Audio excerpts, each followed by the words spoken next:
Real Music exclusive. I grew up like a savage.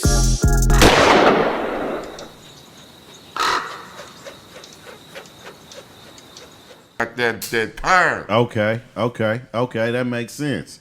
Damn. So Yeah, you know what I mean? urban legend has it, right? And I think this is very important because before I seen you on the last interview with Fame Media, I was always been waiting my whole life to ask you this because I heard about it.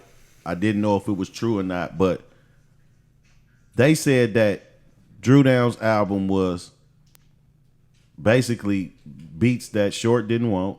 No, it was beats that Ant Banks didn't want. He didn't give a fuck about. He gave me beats that he thought that was throwaway garbage beats. And it was done in 8 hours. No, it was done in 4 days. It was the Pimp of the Year. No, the whole 8 songs that we got. This how I got. Short told me I could use the studio, right, to do Dram my first album because I'm supposed to be part of the Dangerous Crew, right? So it's supposed to be good for me because I'm in the Dangerous Crew now. I'm trying to do my thing, but really, it really wasn't. Okay. I got to use the studio one day out the month for 4 months. So it took 4 months for me to get my little songs from them. You know what I mean? I bought my original when I first started. You know, my thing, I got busted by the feds, right? And then I thought, what I got to do? So I started my record label, and I said, what I'm going to do, right? I said, what I'm going to do, okay? Okay. I'm going to go buy some beats from Ant Banks. So I went and worked a deal with Ant Banks, you know what I'm saying? Okay.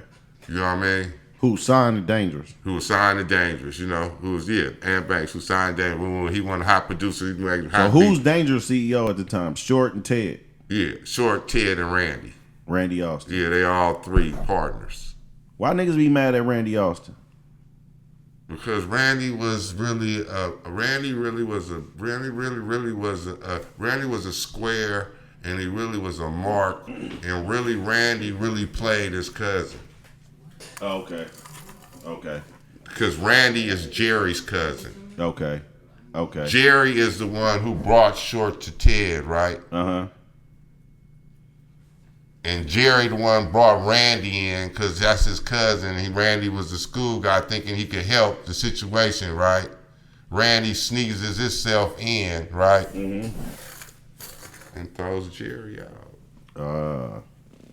So when you Jerry got pushed out. Jerry's the one who brought Short to Ted. Jerry got pushed out of everything. Wow. And his cousin came in. Where do Fat Rand come in? Fat Rand who? I mean, Rand. He would. Oh no. I mean, not Fat Rand. I'm talking about Fat Rand. All the members in the band. So you got. What band? I mean, that play the live music. Oh, they don't count. They was just for hire. But they artists? Are they signed? No, they just was for hire. It was just work for hires. So who hires these people though? Is it like Ted Bohannon and Randy Austin or Short? Just picked them up. He just finding people. Pee Wee, all these people. Yeah, he went found Pee Wee, and then Pee Wee went got his friend, some old shit like that. What? Huh? That's it. Yeah, look. Oh, that nigga looked like he was thugging. Who? Drew. He don't look like no Drew Down. He don't look like no Pimp of the Year. Drew Down was saucy. Come on, man. He was thugging right there. Come on, man. He looked like he was selling rock. Yeah. Come on, man. Yeah. So Your oldest kids. So when you got him in the studio and it's taking you 4 months to make this. Who? Drew. That was just the Ant Banks beats. I bought 6 beats for Ant Banks for $8,000. I gave Ant Banks $8,000 for 6 beats. Okay. So that was my first 6 beats. And what beats is that we know? Pimp of the Year. Mm-hmm. It contains a sample. Y'all didn't even clear it? Yes, we did. Y'all cleared that? Yeah. We cleared everything. So, Pimp of the Year, Rigger. No, I don't know about Rigger. I don't think Pimp. I just know I forgot exactly what songs Ant Banks did because it was irrelevant. I mean, Yeah. but Because you took the beats as a package deal and just cut. Yeah, I just cut. You know, because that's you went to a different... No, because he was acting like, you know, they wasn't nothing, they was garbage. You know, he didn't even want credit for him. You know what I'm saying? Damn. He didn't even. And then when Pimp of the Year blew up, he felt stupid. That blew up in his face, though. Blew up in his face. That was the biggest shit. That was the biggest shit. Yeah, blew up in his face, and he felt so stupid. You know what I mean? Chris, I gotta ask you. And then he couldn't come and say. He couldn't come jump and take credit for something that he did. I gotta ask you this, CNH. What? Because that was a monster. That whole project, that single, that was a monster. I know, but I mean, what did that do independent? What? The numbers. Oh, independent. Oh, okay. Before we got, I sold 75,000 independent. I mean, before I went and got at City Hall, before he went and got the deal at Relativity. So I sold like 75,000. I made 100 G's before I even did the deal with Relativity. That was love. And how did you know how to do but it? I just got to state, because we right where you at right there, but I just got to state something from the start, right? Is that I had more money before Drew Down and the Luniz did a rap. I actually went in the hole because I had just got busted, you know what I'm saying, by the DEA. So I was fucking with just money I had stacked, you know what I'm saying? And then I stopped grinding, you know, because I'm thinking I'm hot, you know what I'm saying, for a minute, you know what I mean? I shut down for like 6-7 months, you know what I'm saying?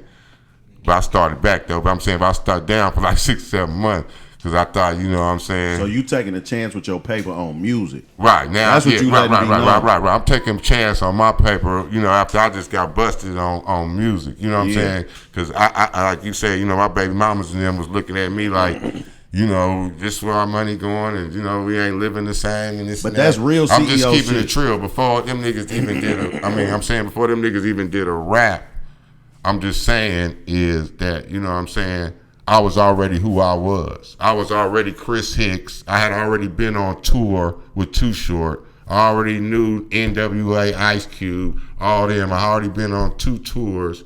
I already was who I made nigga in the town. I was already Chris Hicks. I'm already selling kilos. I'm a kilo nigga.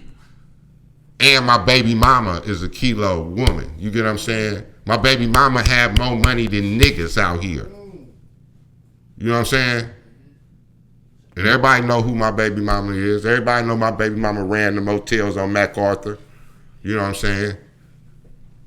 So you know, I'm just saying. I just want to let it be known. Then, as far as people saying that, I'm just saying. As far as I'm tricking or whatever tricking, but I'm just saying is I had more money before them niggas ever even did a single rap. You get what I'm saying? I really don't think nobody can debate that. I'm just saying, I had candy painted cars, I had Benzes, I had houses. All that shit. I'm just saying, these niggas, far as Drew Down, he was a nigga on the corner. You know, he was like 2022, he was doing his thing, whatever. The Luniz, y'all niggas was 19 years old. Y'all niggas was still living with your mama.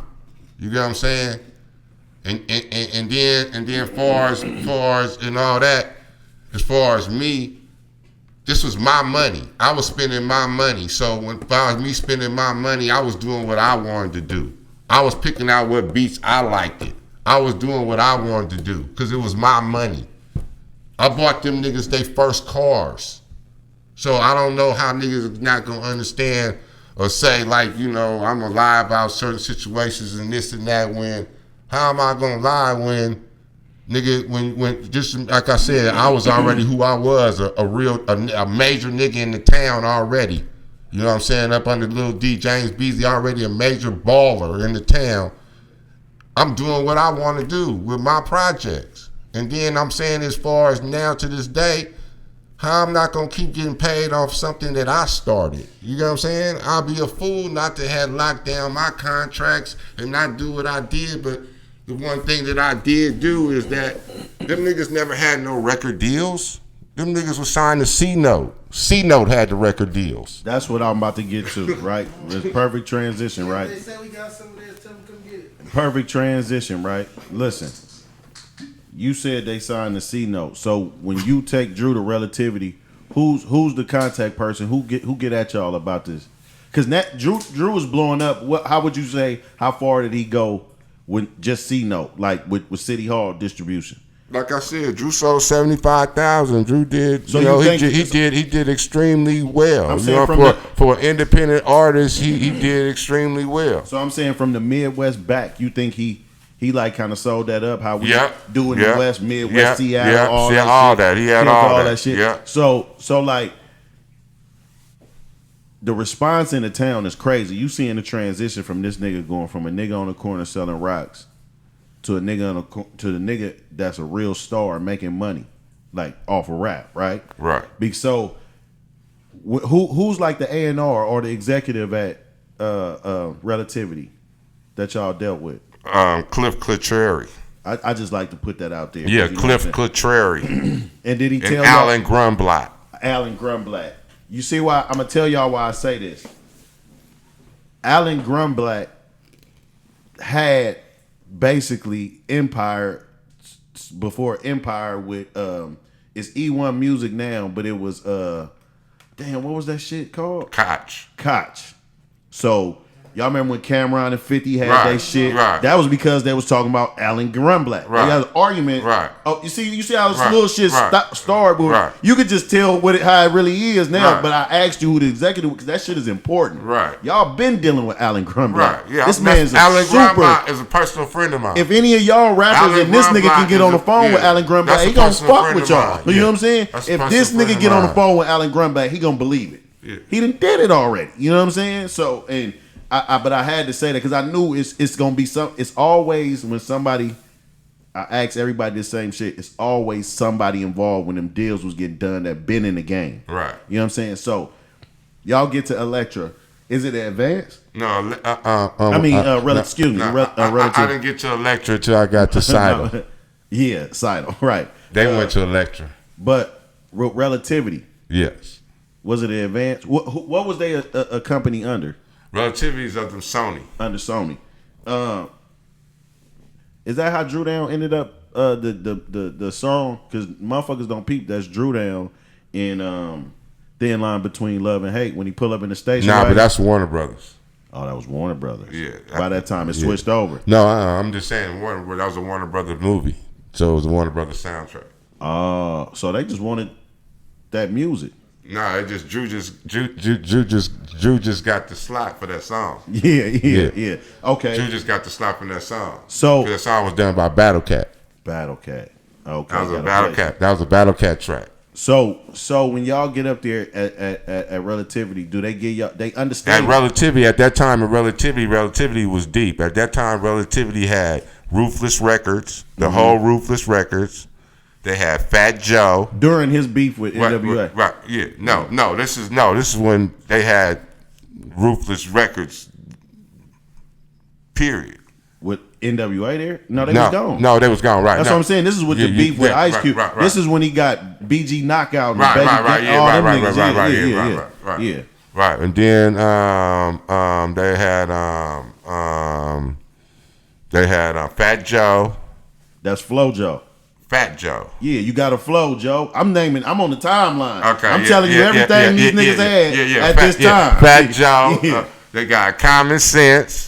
Yeah, He was on Relativity. I used to love her when he was funking with Ice Cube. Yeah, Common Sense. Yeah. And we had Mobb Deep. Relativity was deep, nigga. Had deep. Nigga. They was deep. We had Mac Mall. Mac Mall was on Relativity. Yeah. Wide open. Guess who else was on Relativity? Who? 3-6 Mafia. So you have relationships with all these people on Relativity? All them is my partners. So you cool with DJ Paul? Yeah, we all came up in the same label. I'm real cool with all them. Real cool with all them. Them all my buddies. C-Note is getting signed. Cause C-Note is the label. Yeah, C-Note is getting signed. I'm doing the deal. I'm doing production deals. I'm not doing no artist deals. That was the difference. That's what made me still be able to be in the game because I didn't sign away my artists. I signed my record label.